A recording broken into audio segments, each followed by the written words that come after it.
And first from Fox at 3 o'clock, the ruling is in. Today, a U.S. judge in the state of Florida, Pensacola, ruled that the new health care law is unconstitutional. The judge ruled Congress exceeded its authority to require when it required Americans to buy health insurance. Attorney generals in 26 states sued. They claim the law is unconstitutional, and they've just won. 2 other states have filed separate lawsuits. All right, the judge is in. Fox News senior judicial analyst Judge Andrew Napolitano is with us. He anchors Freedom Watch on Fox Business Network, prime time, Monday to Friday. What just happened exactly? Well, this is the largest of the health care challenges because it involves the attorney generals of 26 states. All Republican states.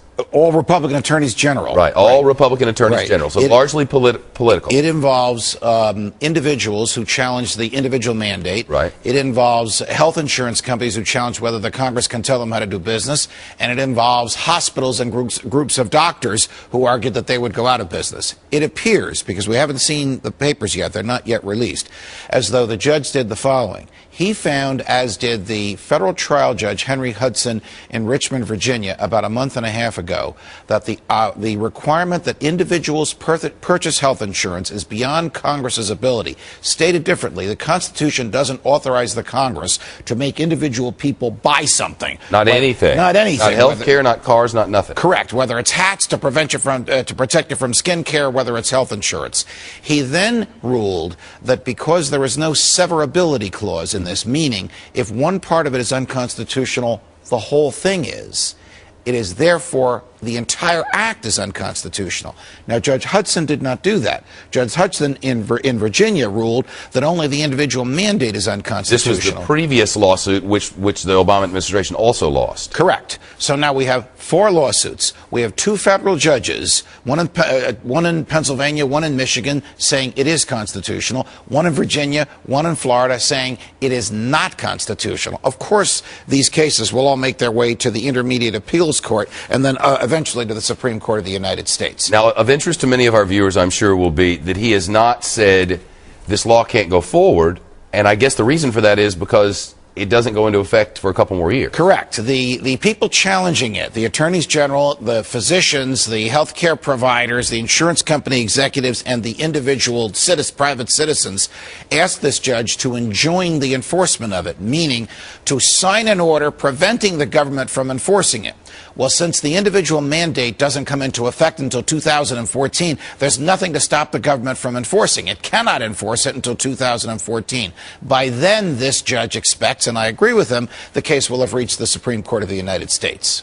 All right. A lot of people love this health care law. And right. In fact, I think the polls show a majority is there now. I'm not sure about that. I'll look it up. It's close. It's pretty evenly. You know, it's a little different now than it was when it was being debated and when it was voted on a year ago. And that's what the administration had thought would happen all along, that once people realized what this was doing for them and their neighbors, that they would be happier with it. That has been the case with some people. That has not been the case with a lot of other people. So for those who are like, good, this is unconstitutional, just like I thought, really nothing's changed.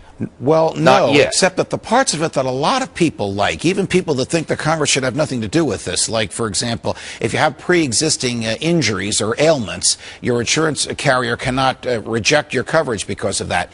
Even that is out. The states raising taxes and spending the money as the federal government has told them to, that is out. The health insurance carriers being told you have to spend 85% of premiums collected directly on health coverage. You can't spend more than 15% on administrative matters. That is out. All 2,700 pages of this have now been found unconstitutional. Can the government enforce them during the appellate process? Yes, it can. It can enforce them? Yes, because he did not sign what the plaintiffs asked for, the injunction, which would have prevented them from enforcing it while it's on appeal. That would have sent the federal government to a federal appeals court this afternoon. It doesn't have to do that. This is another one of those nobody's going to be happy out of this. This is another one of those that nobody's going to be happy, but the people who are challenging this, saying Congress can't force you to buy something, which is the guts of the challenge. And let's face it, Shep, whatever you think of the aspects of this, the individual mandate is the heart and soul of it. The folks that believe, as do I, that the Congress doesn't have the authority to do this will be gratified by this opinion. This is more ammunition with which a federal appeals court can affirm. All right, just as an aside for our viewers, and this won't mean as much to you because you're not watching these silly wires every day, but look at this from camera 3 over here. These are all healthcare alert. Can you widen out and show? There's more of it down there. But look, watch as I scroll through here. And you're familiar with this scrolling process, right? This is all healthcare overhaul alerts. And the reason there's so many of them is they're sending them to all the affected states as individual alerts for each individual state and sending it over national wires.